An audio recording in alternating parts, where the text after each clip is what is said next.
Okay, this song is a basic 12-bar blues boogie around A, D, and E. During the verse, while the lyrics are being sung, you have 4 bars of A, 2 bars of D, 2 of A, then 2 of E, no D, and finally a short lick on the A measure, and a rest instead of a turnaround at the 12th bar. This song is structured so that the boogies or double stops or whatever you're playing during the verse are slightly different for each verse. After the first verse, you have that basic riff that I just played. After the second, you have the middle solo, and after the third, you have the outro solo. During the first verse, this is almost completely unadorned. It's just played on 2 strings, just the A open and the D string, 2nd and 4th fret, so just a basic.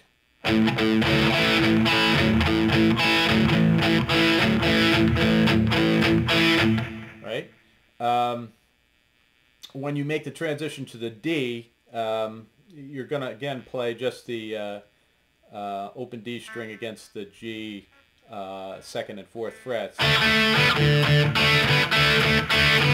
This is during the first verse. If you want a little effect of almost like a sliding as you go into that D, you could start out by playing this G string 1st fret and then move into it, so to be sort of.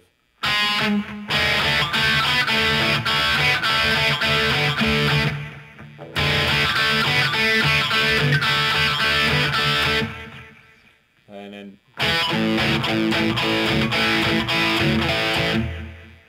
the E is just the open E against the A string 2nd and 4th. And instead of full 2 measures of A, you just bend the E string on the 3rd fret and play an A chord. All right. This leads directly into that first basic Chuck Berry riff, I guess you'd call it, and that's played like this.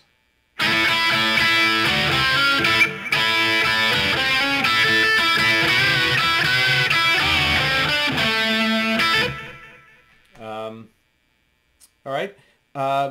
This riff is composed almost entirely of double stops. That is 2 strings played together simultaneously. So you bar your first finger over the E and B strings on the 4th fret and slide up to the 5th fret using downstrokes. Right? Double stop barring the B and G strings on the 7th fret with your ring finger.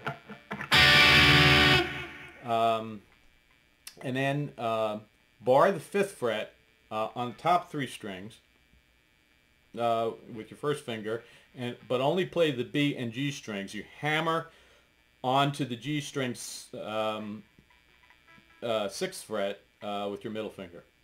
And then finish with the upstroke to the B and E string. So the whole thing is just. All right. You repeat the same basic figure, except the second time at the beginning you only play the first double stop twice. So, and then the end of the riff gets a little trickier because you're going to bend some double stops, which is something that happens throughout the 2 solos in the song. You double stop on the top 2 strings at the 5th fret once with an upstroke, and then in order to get enough purchase to bend the strings, you use your middle finger on the B string and 7th fret, and your ring finger on the E string 7th fret, and you bend them up half a step and back, and then all right, and then you repeat that 7th fret double stop bend and the 5th fret double stop. And then you move over to the G and B strings, you do exactly the same thing.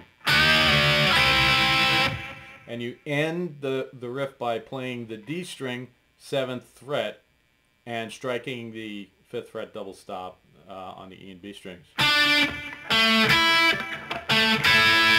So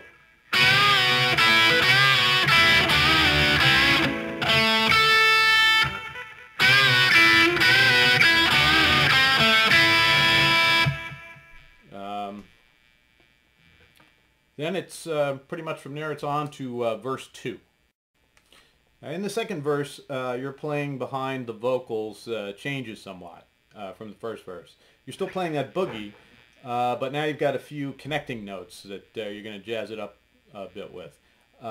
You're also playing fuller chord forms instead of double stops, so it sounds like this.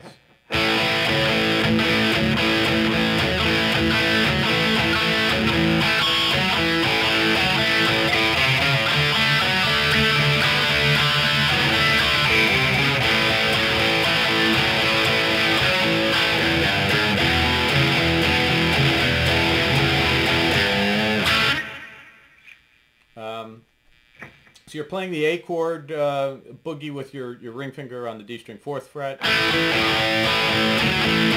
And the connecting notes are the A string open, 3rd and 4th fret. So, and then right to the D boogie, you're playing a regular D chord. You're using your pinky to alternate between the D and the G strings on the 4th fret like this.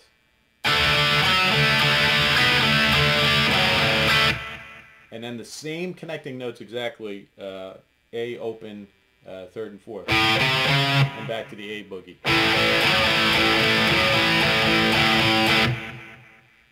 Then the connecting notes to the E are just open E, and then the 3rd and the 4th fret, so, and then an E power chord with the boogie on the 4th.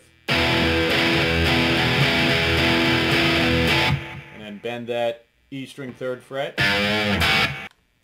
Okay, in the third verse, you're going to dispense with the approach used in the first 2 verses, and you're going to play a series of double stops against the A, D, and E measures, respectively. For the opening A measures, you play this.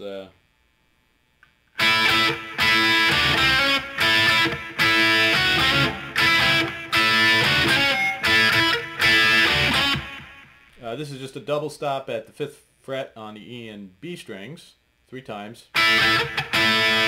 Then the double stop at the 7th fret on the B and G strings.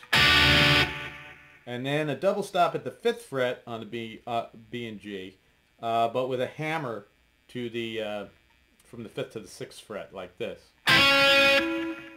So.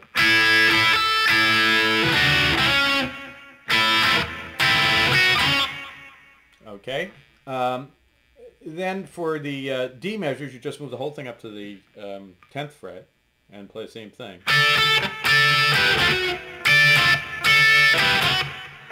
And then back for the A. And in the E, you've got, you're up at the 12th fret, same thing. And then a 12th fret bar A to end it. And you move into the outro solo, and that's what we're going to cover in lesson 3. So thanks for watching, and see you in part 2.